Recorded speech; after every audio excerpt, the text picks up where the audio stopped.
Good morning everybody. ನಾನು ಗುರು ರಾಘವೇಂದ್ರ ಪ್ರಾಪರ್ಟೀಸಿಂದ ನಂಜನಗೂಡು ಶಶಿ ಮಾತಾಡ್ತಿರೋದು.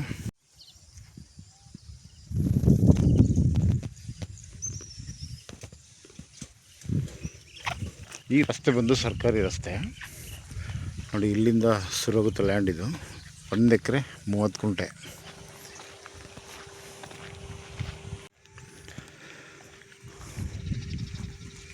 ಈ ಒಂದು ಬದ ಇದೆಯಲ್ಲ, ಇದು ಸ್ಟ್ರೈಟ್ ಇದು ಆ ನದಿಗೆ ಹೋಗುತ್ತದು, ಕಪಿಲಾ ನದಿ ಅದು.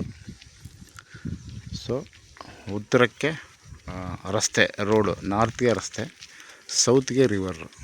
ಚೆಕ್ ಬಂದಿದ್ದ ಪ್ರಕಾರ ಇದು ಕಂಪ್ಲೀಟ್ ವೆಟ್ಲ್ಯಾಂಡ್ ಇದು. ಸೊ ನದಿ ಅಂಚಲ್ಲೇ ಲ್ಯಾಂಡನ್ನು ತಗೊಳ್ಳೋ ಅಂತ ಬಯಸೋರು ಸೊ ಇದನ್ನು ತೊಗೊಬೋದು. ಇದೊಂದು ಜನರಲ್ ಪ್ರಾಪರ್ಟಿ. ಬಟ್ ಈಗ ನಾನು ನದಿ ಹತ್ರ ಹೋಗಿ ವೀಡಿಯೋ ಮಾಡಲಿಕ್ಕೆ ಆಗ್ತಿಲ್ಲ, ಯಾಕೆಂದರೆ ಇದು ತುಂಬ ವೆಟ್ಟಾಗಿದೆ. ಸೊ ಹಾಗಾಗಿ ಚೆಕ್ಬಂದಿಯಲ್ಲಿ ದಕ್ಷಿಣಕ್ಕೆ ನದಿ ಇದೆ, ಕಪಿಲಾ ನದಿ. ರೋಡ್ ಫೇಸಿಂಗ್ ಬಂದು ಒಂದು 140 ಅಡಿ ಬರುತ್ತೆ ಉತ್ತರಕ್ಕೆ. ನೋಡಿ, ಈ ರಸ್ತೆ ಪಕ್ಕದಲ್ಲಿ ಕೂಡ ದೊಡ್ಡ ಒಂದು ಚಾನಲ್ ಇದೆ. ರಸ್ತೆ ಪಕ್ಕ ಲ್ಯಾಂಡ್ ಇದೆ, ವೆಟ್ಲ್ಯಾಂಡು. ಅದರ ಹಿಂಭಾಗ ನದಿ ಇದೆ. ಇದು ನಂಜನಗೂಡು ಇಂಡಸ್ಟ್ರಿಯಲ್ ಏರಿಯಾದಿಂದ ಇದು ಒಂದು 4 ಕಿಲೋಮೀಟ್ರ್ ಆಗುತ್ತೆ. ಸೊ ಸಿಟಿಯಿಂದ ಬಂದರೆ ಒಂದು 6 ಕಿಲೋಮೀಟ್ರ್ ಆಗುತ್ತೆ. ನಂಜನಗೂಡು ರಿಜಿಸ್ಟ್ರೇಷನ್ ಇದು.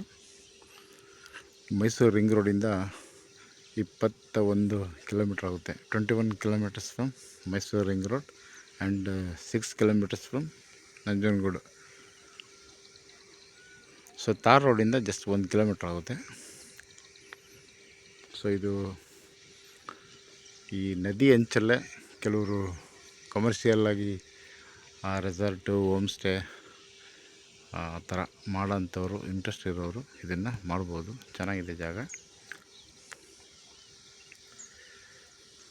Okay, thanks for watching.